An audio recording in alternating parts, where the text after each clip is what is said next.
On. Okay, Gene gave me a big heads up back there.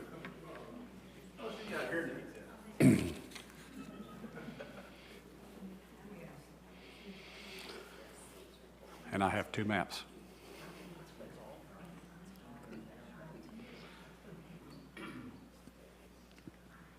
And also, just for kicks and giggles, as another little placeholder filler before we kick in, I want everybody, if you haven't before, say hello to my mother, who is sitting back there with Treva. 1, 2, 3. Good morning, Miss Peggy. Many of y'all know that my brother had open heart surgery a few weeks ago, and Mom often attends worship with Ricky and Tina. And so while Ricky was out recovering, we've been bringing her here to worship with us here. And actually, Ricky and Tina are here today somewhere. So keep your eye out for another Doors. You have two other Doorses in your midst today. I see folks come in. I'll tell you what, let's get started. Are we startable, James? Are we broadcasting to the millions at home on TV, as they used to say? You're broadcasting, okay. Hello, my name is Randy Doors, and I know most of you all, and it's been a long time since I've taught in the chapel class. I've taught sort of in the portable out here for a long time, off and on, but I'm glad to be with you today. We have a freestanding lesson today. I'm not going to continue with the Acts lessons that Steve is doing. I'm really more of an Old Testament guy than a New Testament guy.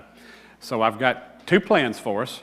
I've got kind of a freestanding lesson that we're going to do from the Old Testament. And then if we still have some time left, I've got a little mini tack on. We may still touch that Jonah thing. You may remember last week we were kind of tough on Jonah, and I may bring a few things to kindly give you some new insight on him. We're going to have, I have sort of three favorite lessons from the Old Testament. I'll be teaching one of those today. And I'm telling you, I like participation and I like interaction. So don't be afraid to speak up and say something in class. I'll not freak out. There was an old Eagles song years ago. Maybe it was Don Henley. There's three sides to every story. Yours and mine and the cold hard truth. So if you have insight on something we read, let's throw it out and let's talk about it.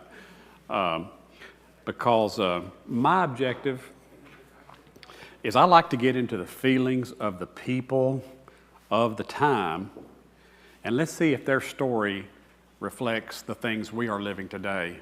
Because sometimes I think when we've read Bible stories, we gloss over them and yeah, they shouldn't have done this or they should have done that.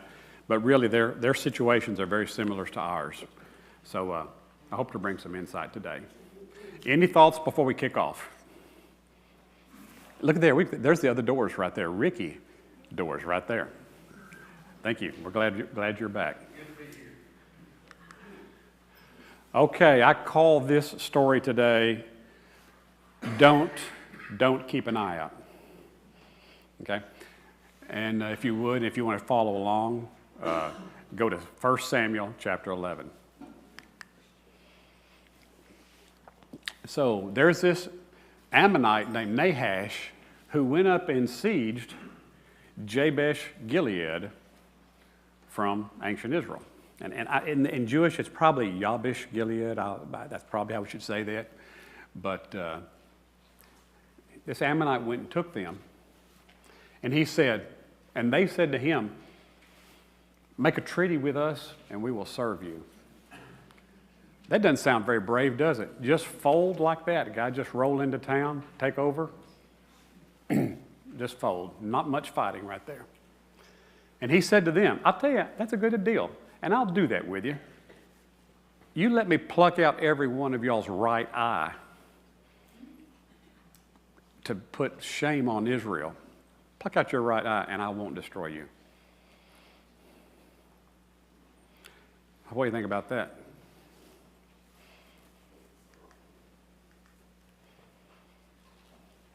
And they said to him, okay, give us 7 days. We're going to send out for help from the armies of Israel. we'll ask for help. And if no one comes to save us, you can pluck out our eye. Man, they just no strength, is there?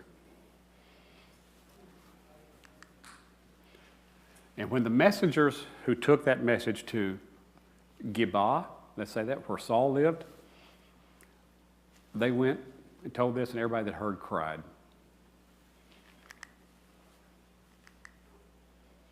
Now Saul was coming from the field after tending oxen. He said, "What's wrong? Why is everybody crying? What's all this about?" And they told him the message from the inhabitants of Yabesh. And it says, the Spirit of God came upon Saul in power, and his anger was greatly kindled. Ellis. So first show me what? 1 Samuel chapter 11, that's about verse 6 right there. Okay, so I want to stop and let's talk about a concept right now. Anybody know who Walter White is from pop culture? Lisa knows, Lisa smiled. I almost put up Walter White's picture, but I thought that might be controversial. They may never let me teach again. But Walter White was a guy on TV a few years ago. He was a chemistry teacher, and he was good with the students. He was nice to them, but he had a tough life, didn't he? I mean, he had a kid that was kind of handicapped, and he had one on the way, and I don't know, just things went wrong, and the guy, he just starts cooking meth all of a sudden. He's going to make drugs on the side. And it gets worse because his brother-in-law is a DEA agent, and so things are going wrong, and his brother-in-law is going to catch him, and you're sitting there watching this show, and you're saying, Walter, don't do this. No, life's not that hard. Just hang in there a little more. Walter White was always an anti-role model. So you say, well, where's Randy going with this? I've always kind of thought Saul was an anti-role model. How about you? Isn't that kind of the way we portray him? I mean, first of all, we didn't even really want kings. You know, God and the judges should have led us, but Saul becomes the king, and he tries to kill David 2 or 3 times. And then he goes and sees a witch. Do you remember that at the end? And he pulls, the witch of Endor, he pulls back up dead Samuel to ask for assistance in all this. So Saul, he doesn't end well, but he has a beginning that is so cool. I want to share that right now. So y'all know I like the Middle East. Some of you know that, like maps and stuff. Here you go, Herschel. What we're talking about, can you see these little cities? My little laser didn't work, but up at the top, you can see the bottom of the Sea of Galilee. Here at the bottom here is the top of the Dead Sea. Yabesh Gilead is over on the right side, so that means it's on the east of the Jordan River. And there's 2 other towns. We heard of Gibeah a while ago, way down here in the tribe of Benjamin. We heard about that. That's where Saul lives. And look at this little scale over here in the bottom. You see that? 25 miles. You got a feeling for what that is? And of course, we are familiar with how these 10 tribes looked when they took over the territory. So we are sort of in the Gad, Reuben, East Manasseh area.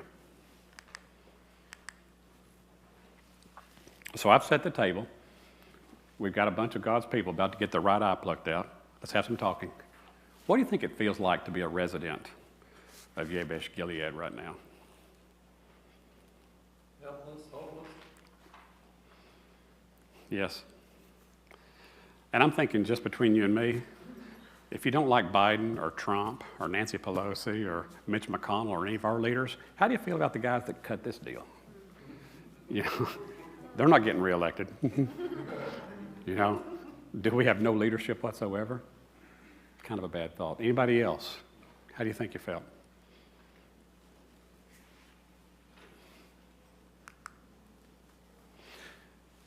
Do you think their past makes their thoughts additionally troubling? I'll tell y'all, I'm one who beats up myself. Oh, I wish I hadn't done this. I wish I hadn't done that. Blah, blah, blah, blah, blah. Anybody know about these folks and what else they've done in the past that might make it just a little bit worse? Well, when the rest of the tribes of Israel had to conquer Israel, they helped them where they could have just stayed put because they had already had their land here. That way they were sort of abandoned here. I'm with you. That's one of my two. And I wonder if there was always, and this has been years. This has been a long time ago. I've wondered if there was always sort of an us-them thing between the children of Israel that went, or the Jews that went to the east side of the Jordan and those that stayed on the west side. Kind of, oh yeah, they didn't want to come with us. They were too good for us. Or I always wondered if there was just a little bit of a thing that said, man, I guess we are reaping what we sow. Is there another one? Is there another thing going on here that you know of? I'll touch briefly on it, but it hadn't been but a page or two in the Bible. But everybody was down on the tribe of Benjamin for a while. Something went in there, and they went and eradicated Benjamin, and blah, blah, blah. The guys from Jabesh Gilead did not attend. And so, once again, there was sort of this whole nation of Israel kind of down on them. So I can tell you, I believe, if I was there, I was thinking, just no hope. No hope. We have our trouble near. You ever look forward to something? Hey, just two more months till we get married. One more week till vacation. That baby's coming in 3 days. What have you looked forward to? Vacation. Having a vacation?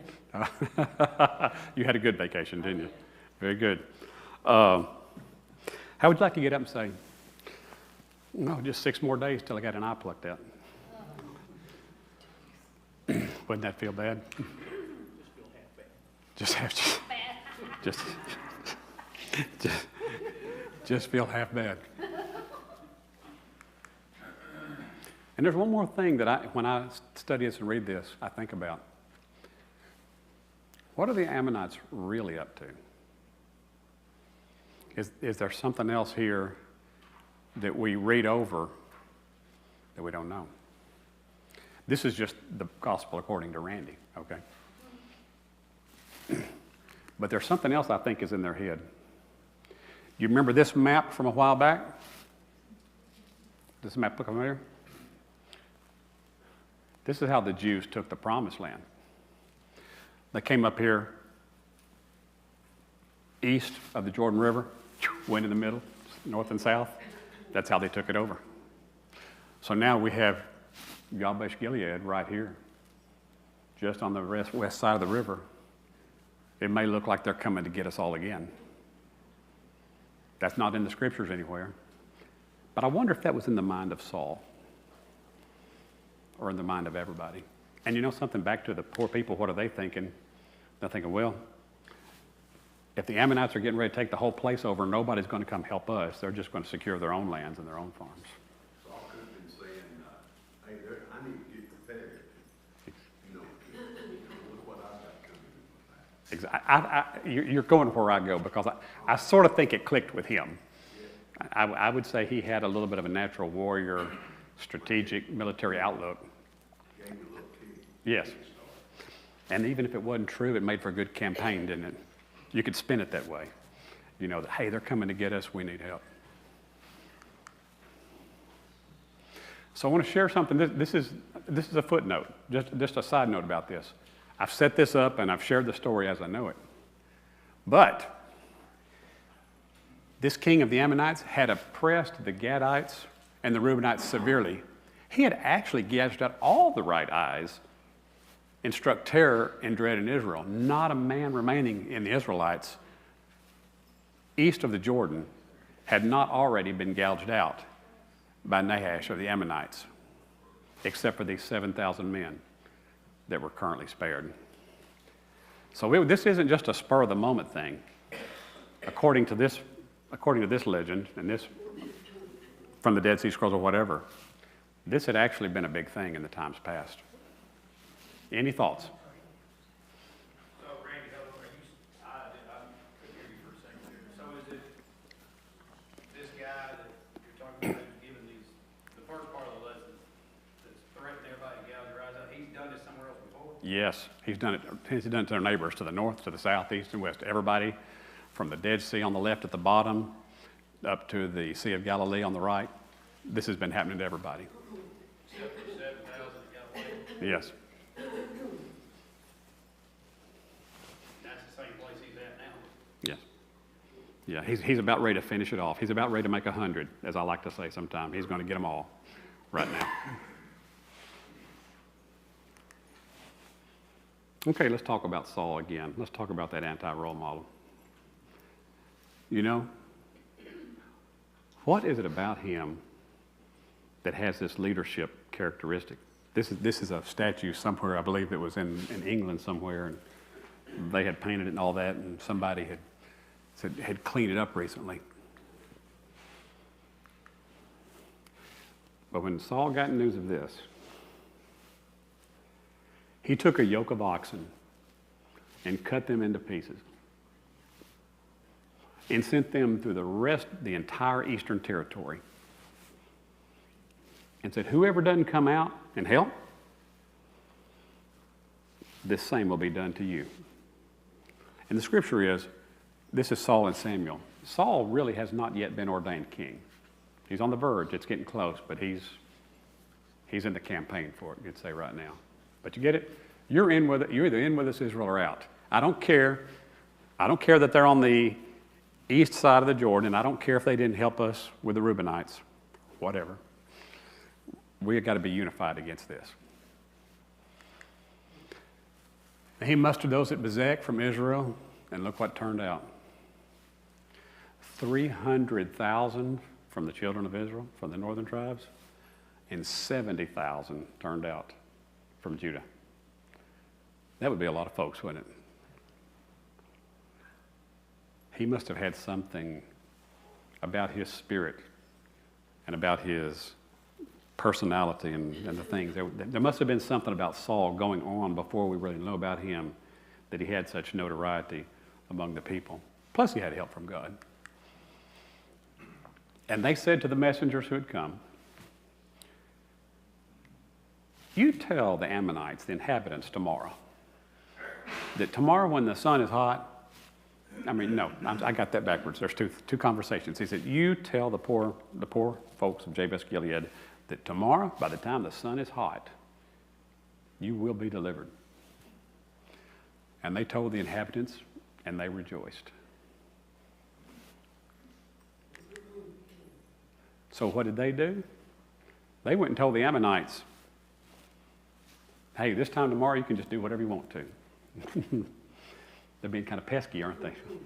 Just let your guard down, sleep good tonight. Tomorrow you get to take our eyes out. And the next day, Saul separated the men into 3 divisions. And the night they broke into the camp of the Ammonites. And those were so scattered, there were not 2 of them left together. Absolutely eradicated them, tore them apart. Did I hear somebody? Divide. There should be peace on the east side of the Jordan for a while, shouldn't it be? Shouldn't there be any more eyes getting plucked out in the future? And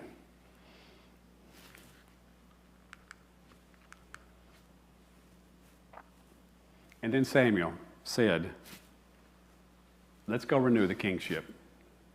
So all the people went and made Saul king in the presence of the Lord. And they sacrificed fellowship offerings before the Lord. And Saul and all the Israelites had a great celebration. Whether you know this story or not, or just hearing it now, what comes to mind as you hear this and think about this? Have you ever had somebody come and deliver you? You ever been afraid and somebody stand up in a fight or whatever, somebody help? You must love Saul, mustn't you? It's probably united Israel. Yes. Very likely brought them together, and let's forget about the past. Let's forget about this. Let's forget about that. Let's be a unified kingdom for at least another 120 years, right? Through 3 more kings of... All right, anybody else? What is in chapter 12, verse 3? That is wonderful to Daniel is to see. It's like a witness or a confession. He said, here, I am witness against me before the Lord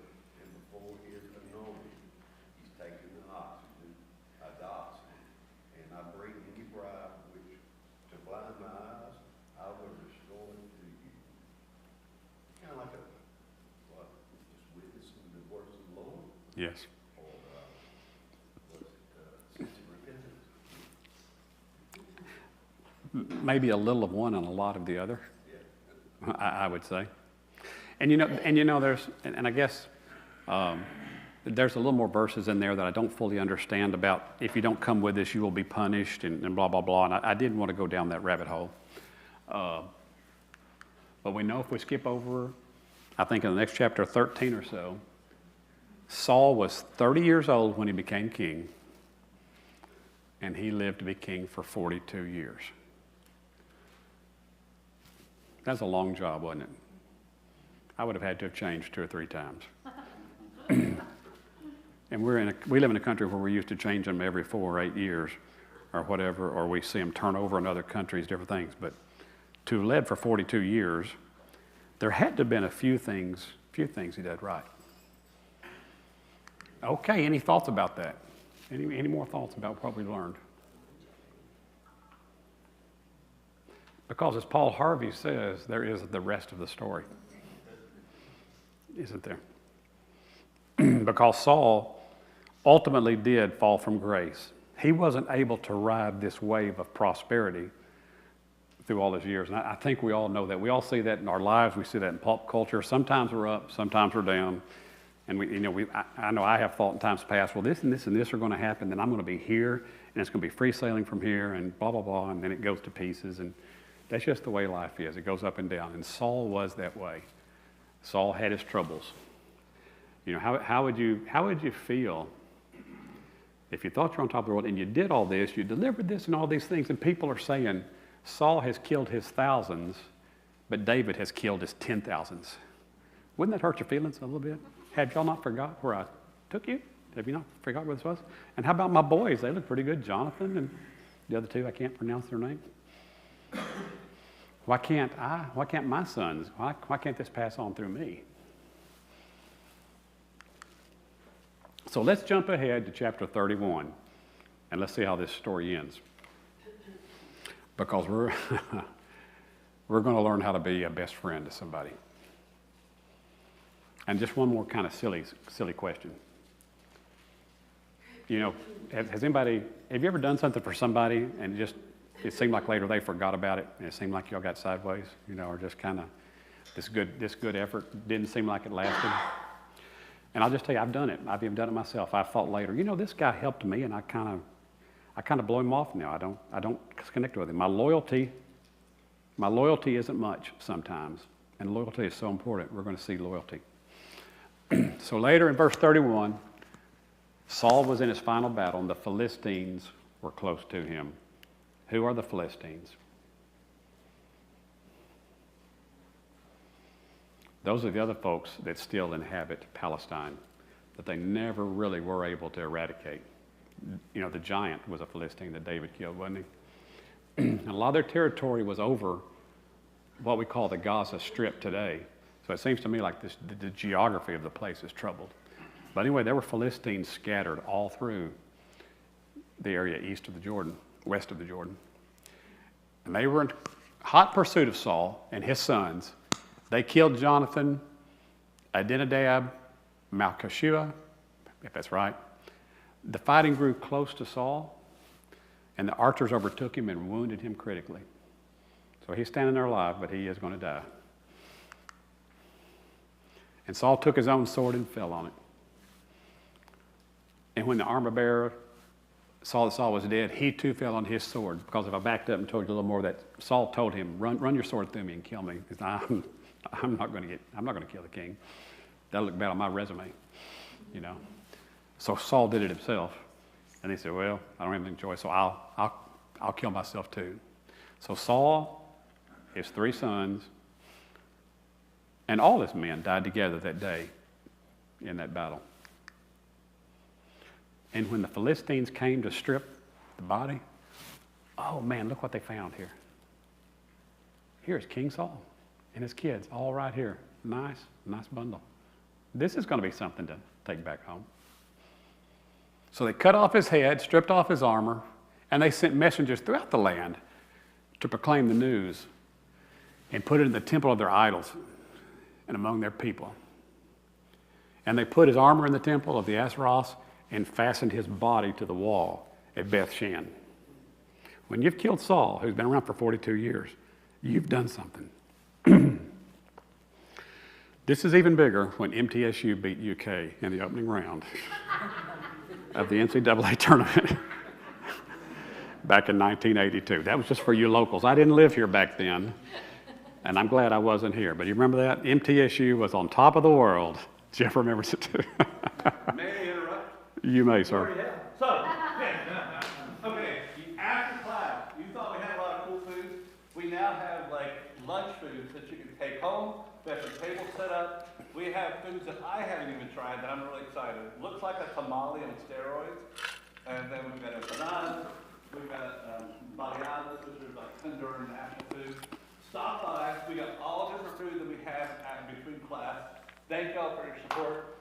And if you want, we can do this in Spanish, but I'll just assume English was good enough. Thank you, Michael. You'll be surprised all the different food. Thank you, Michael. Thanks for letting me interrupt. And so, again, they've done a big deal. They're tickled with this. Saul is gone, and they're showing it off, hanging him at the wall of Beth Shan.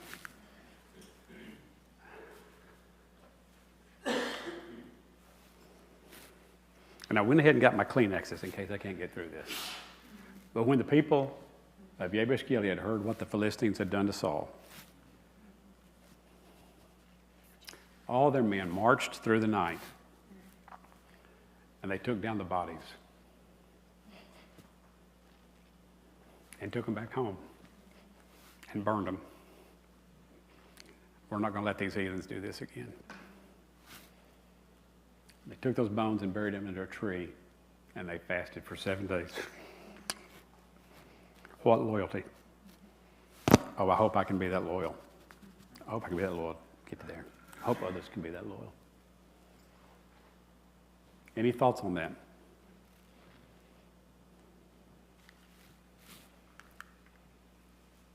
Okay. You know what this is right here, just for kicks and giggles? This is an overlay of our beloved state in Middle Tennessee and sort of the country of Israel. So if you remember where we were a while ago in all this little journey could have taken to go from Jabesh Gilead to Beth Shan up there, 25 miles, see this? Those guys were hoofing it. If they went there in a night, if they went roughly 25 miles by foot, it's hard to believe, isn't it? I wouldn't want to walk to Nolensville for much, you know. But they went 25 miles in a day. What loyalty they had, you know. And they had to cross the Jordan River also, needless to say. At one time, they wouldn't even fight to protect their appearance and their eyesight. Wouldn't even fight. But they'd risk their neck. They'd risk their life again to go get that body off the wall out of graciousness and thankfulness for what he had done for them once before. Final thoughts? How long it took them to hear about it? Because somebody got to get there 25 miles away to let them know, hey, it's body's on the wall. You're right, and let me tag team up. Let's back up here. Let's even one better. I'll one up you. See down in here in blue, Gibeah. But at the bottom, that's where Saul was hanging out. So if you remember back from the verses a while ago, they came and took Jabesh Gilead, and it wasn't but just a few minutes. It wasn't half a verse later, whatever, that they already knew about it down here. Saul and his folks. So they had a great grapevine conduit how information got that far also. They had better than broadcast. What was that? Instagram. Pre-TikTok, wouldn't you think? All right, any other thoughts? Well, I've never really thought about it this way, Randy, but, you know, when we study that Saul kept trying to kill David, Yes. you know, you kind of think that it's just Saul. Saul's, you know, wants all the accolades. But I'm assuming from this degree of loyalty that all those around him didn't like hearing David's accolades either. So Possibly. they were probably kind of cheering Saul on. Yeah, get him. Very possible, very possible. And you reckon, you know, when sometimes we're in the presence of other people that we don't see eye to eye with, and we just keep our mouth shut, you know? I wonder if the folks of Yabashkil just, you know, well, I'm not going to badmouth Saul, you know, what he did for us. You know, they probably were just quiet and loyal during that time. Good point, good thought. Okay, boy, it's popping up now. Well, this is totally oddball, off the wall, but I'm shocked to see that Beth Shan was right there in the middle of territory that they were supposed to have conquered and kicked all the Gentiles out of there. And yet, there's a Philistine city sitting right there in the middle of them. Yeah. Why, we go back to, why didn't you do what God told you to do in the first place? It makes you wonder how the whole thing is, and because there's other breeds of Canaanites. In addition, there's the Philistines, and there's other different ones. Because you got to remember, there's been a lot of times passed by. So, yes, but it's just sort of like, well, we conquered this territory, but we didn't utterly destroy everything. We left this, and for whatever reason, who knows? It comes back to haunt them. Yes. Okay, Scott, and then Chaz. It just, I mean, it is, and I'll be honest, the last part of that, I don't think I ever remember even clicking with me. And, but it does show what happens when you have hope restored. You know, that, the people of Jabesh Gilead, you know, were completely transformed by their deliverance that had occurred 42 years before this, you know, before this incident. So, but yeah, I mean, I think that is a very powerful statement. They were ready to give up on themselves, but once they had hope restored, they were willing to die for someone else. That's right. That's right. Risk it all. And does that, can I imply, can we imply, I don't even want to go there, but can we imply that, do we have that loyalty to what Jesus gave for us when we first learned and were converted? Do we can still have that loyalty of devotion that we want to show ourselves, walk 25 miles or do whatever, like the men? Without hope. And I'd like some best friends from Gilead. Hey, how about it, Chaz? You know, God can see into the future. He can foresee what you're able to do or what you're going to do. See, Will, Saul and Paul, both, they have their ego, they run away with them also. And God forced Saul, that what Saul, he'd already done, what he, what he did, with Saul, so that's fine. He said, "Look, aside for his purpose of serving in his church." And if we could just be humble, all of them through our lifespan, all the different things we do and accomplish, I just think that one of the things you could know great deal of knowledge, education, of course, just not no degrees or anything, just deliver us one of not no degrees and what an awesome guy he is and what he's been able to do for just what flashy and the things he's given teams and whatever, and everybody just loves really just humbleness and just the way he approaches things out as he does. If we could all just do that, we could be much more successful in life than what we end up in a lifetime. We don't push 85 years old, I can still see God's, he's sitting aside and he's still using me, and I still feel like I can still feel like I got more things I can do before I leave this world. So if we're trying to just look at it that way, I think You're right. That's absolutely. You got something? Anybody else? I hate to break up for the bad guy, but, I like to. Go ahead.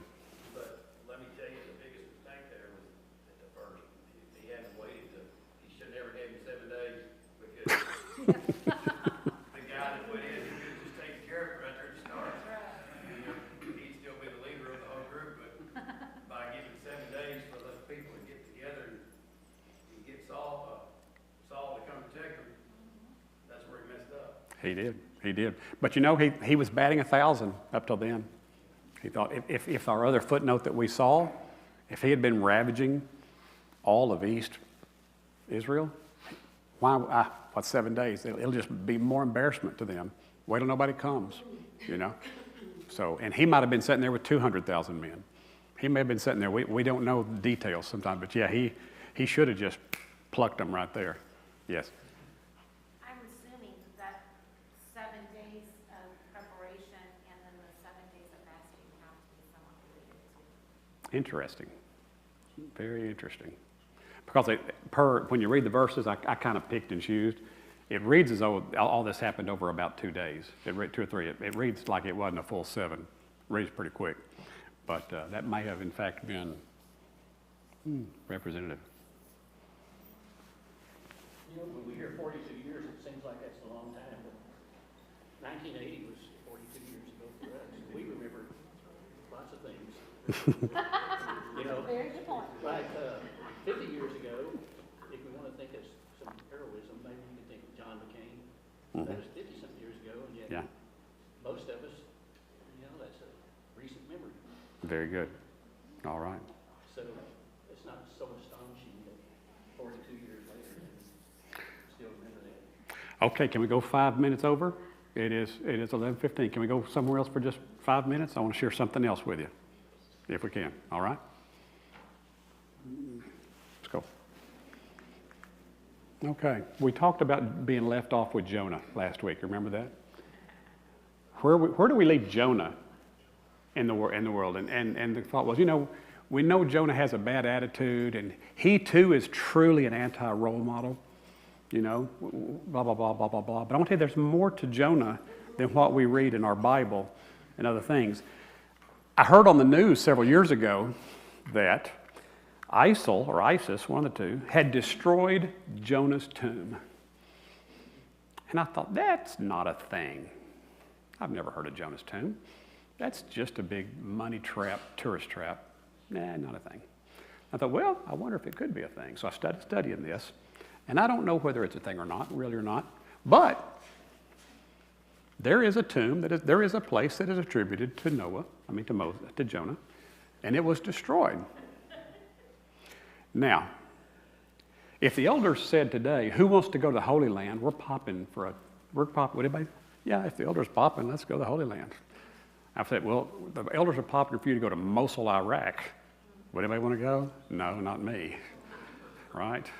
Well, Jonah didn't want to go either. Mosul, Iraq, today is what Nineveh was then. And here are the remnants of the old city that you can still see. And really, why would you? I can understand a little bit why Jonah has this bad attitude, because Nineveh was the capital of Assyria. It's the Washington, D.C. of Assyria.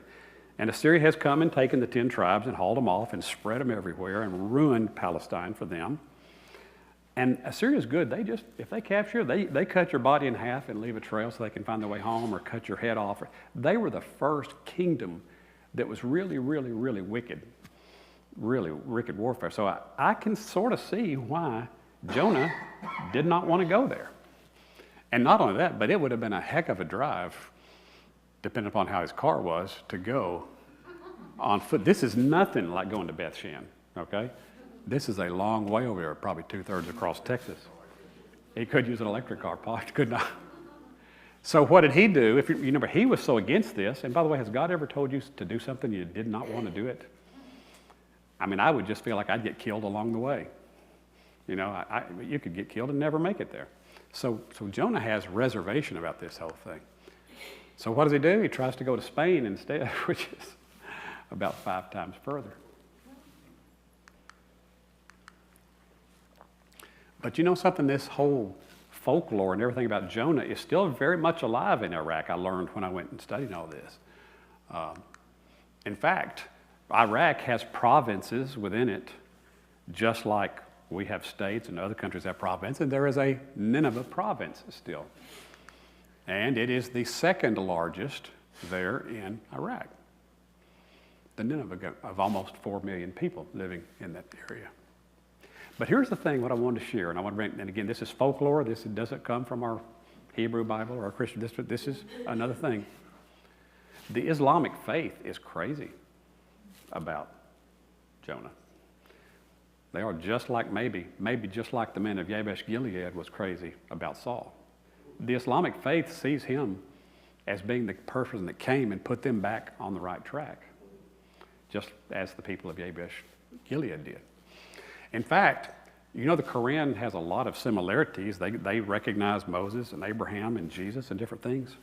None of the 12 minor prophets, except one, are in their Quran. They don't care about Amos or Joel or Obadiah or any of those guys, but they have a chapter on Jonah. He is referred to in their faith as the apostle of Allah. And again, there's a chapter there. So sometimes, I only say that to say, and I'm not trying to preach that to send anybody to a mosque or anyway, I'm not trying to get, anyway, but say sometimes other people see the other side of the story as we did. As you can imagine, the people of Nineveh saw, here's somebody that rolled the dice, came and saw us and saved us, sort of like Saul did for the man of Jabesh Gilead. Did I tie that together okay? All right. Anything else? If not, hugs and kisses. PR's even smiling. I must not have stepped over the line, PR, if you're like this. I must be within the boundary. All right. God bless you. We'll see you next week.